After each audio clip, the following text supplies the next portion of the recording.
Imagine removing everything from a room. The air, the dust, the light. Nothing left.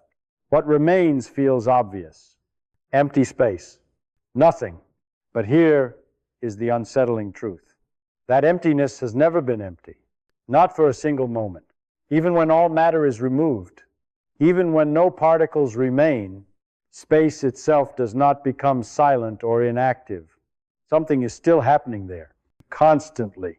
Invisible activity fills what we call nothing, far beyond what your senses can detect. The universe does not allow true emptiness. What looks like absence is actually a restless background, quiet but alive. And once you realize this, the idea of nothing begins to fall apart. Because if empty space is never truly empty, then what does nothing actually mean? When we say something is empty, we usually mean one simple thing. There is nothing there. No objects, no matter, no substance. An empty box feels empty because you can put something inside it. An empty room feels empty because you can walk through it freely. Emptiness, to us, is absence. We imagine space as a container, a vast, invisible box.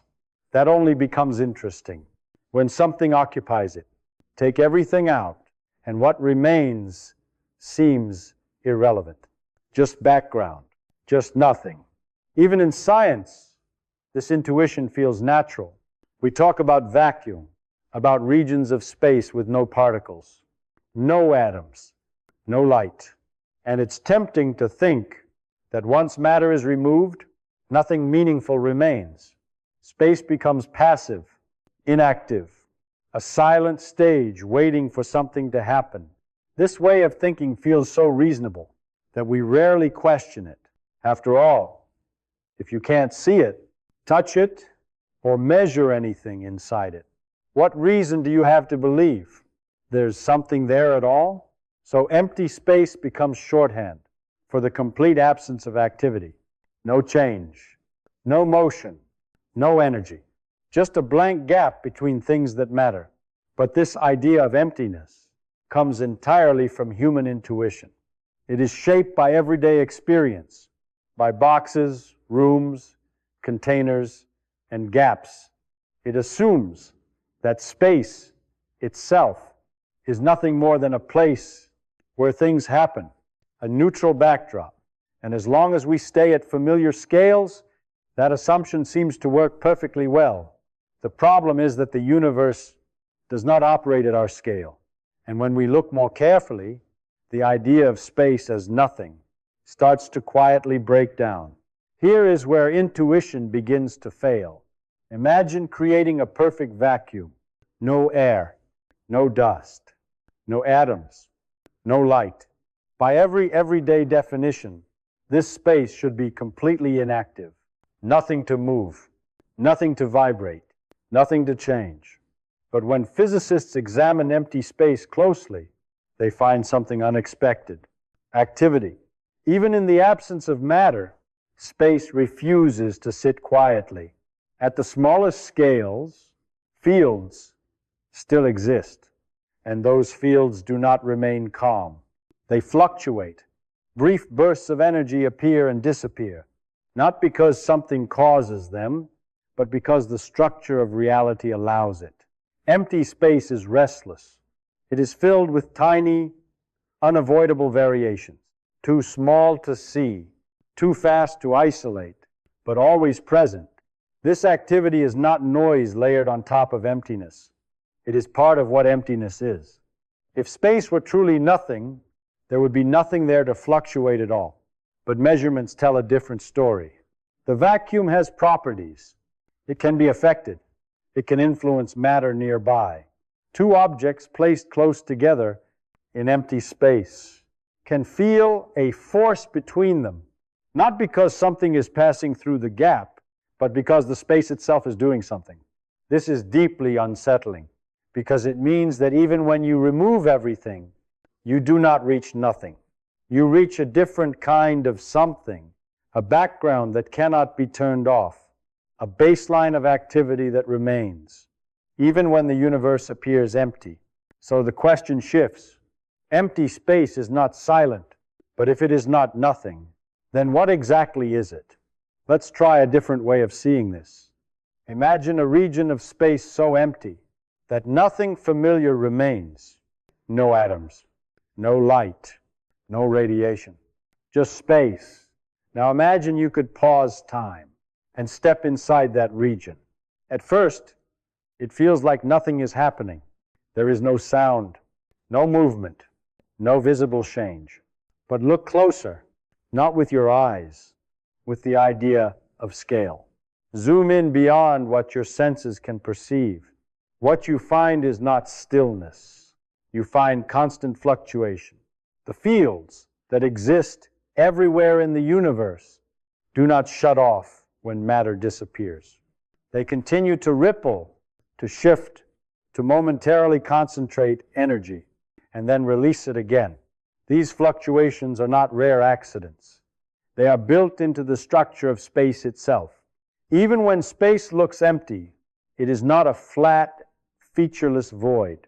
It is more like a restless surface, constantly trembling in ways that average out at large scales. Now imagine watching this region over time. Tiny disturbances appear. They vanish almost instantly. Not because something destroys them, but because they were never meant to last. They are allowed to exist briefly and then disappear back into the background. Nothing causes them. Nothing controls them. They are simply permitted. This is not space misbehaving.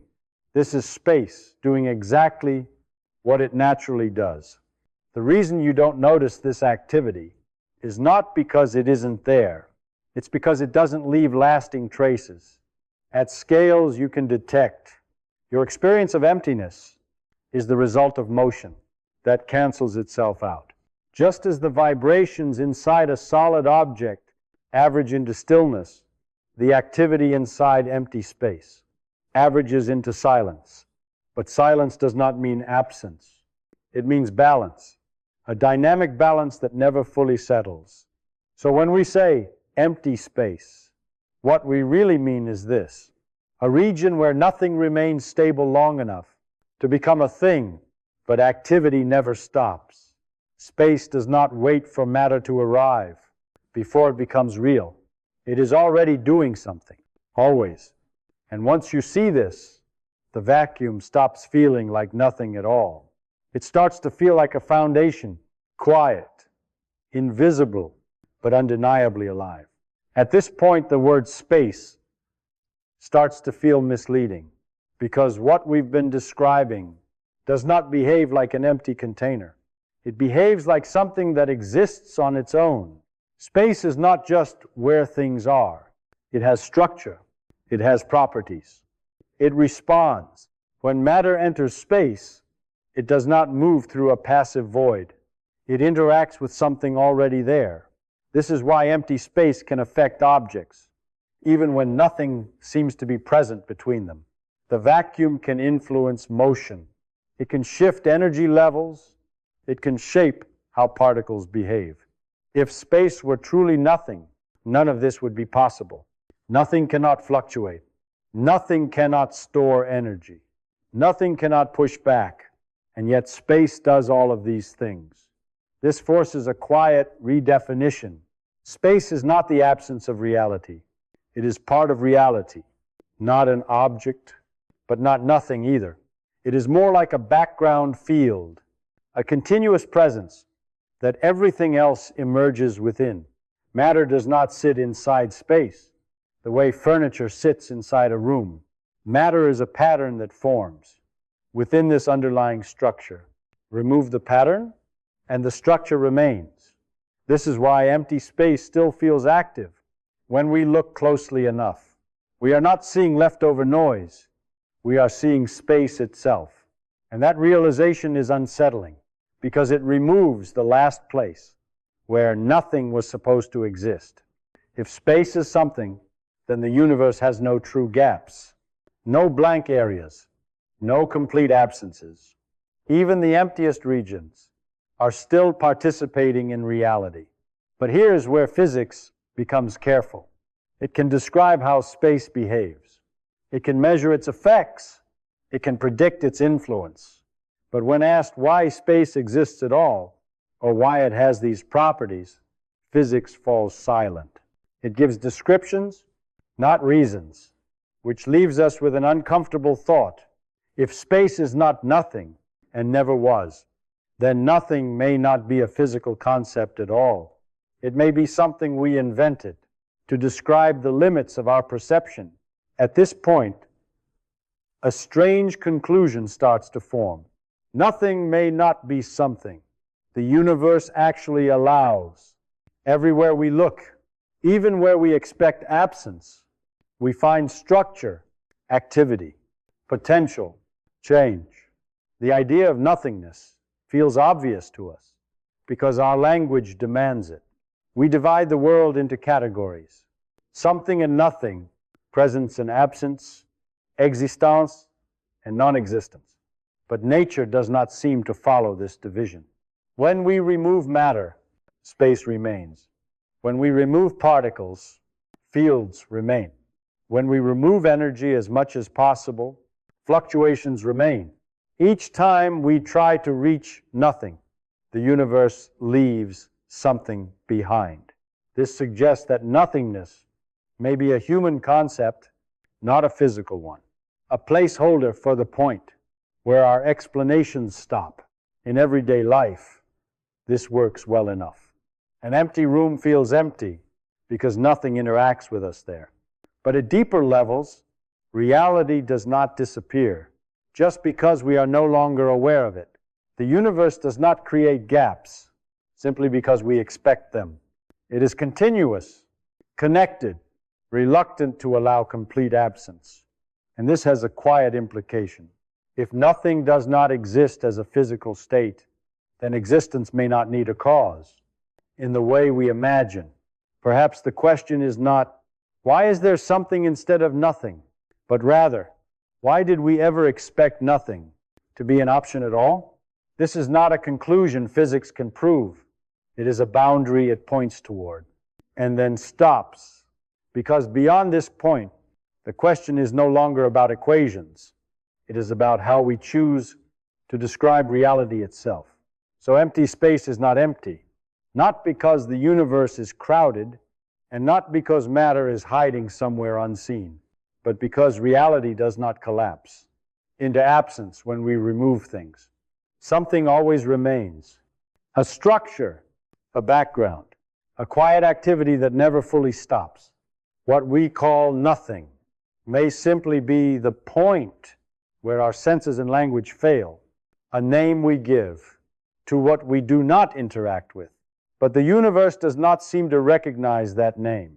It continues to fluctuate, to exist, to offer potential, even in its emptiest regions. And that raises a final question. If empty space is never truly empty, and nothing may not exist as a physical state, then what does it actually mean to say that something exists at all? Do you think nothing is real, or only a limit of human understanding? I'd love to hear your thoughts.